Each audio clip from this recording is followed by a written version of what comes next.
મારા દીકરાના માથા વાડ્યા, પણ તમે એની આ હાલત ન કરો. એ આપણા ગુરુનો પુત્ર છે. ને અર્જુન,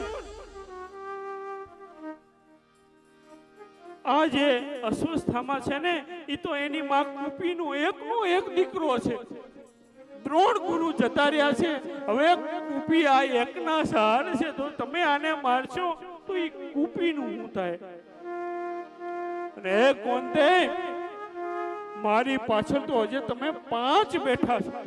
મારા પુત્ર ભલે ગયા, પણ તમે તો બેઠા છો. આની પાછળ તો કોઈ નથી, એને છોડી દે. જો તો તમે ખરા એની કરુણા તો જો. કુંતી અને માં દ્રૌપદી જ આ બોલી શકે. તમે વિચારો કે પુત્રના ધડ પડેલા છે, એના મારનારને કોણ છોડી શકે? દ્રૌપદી.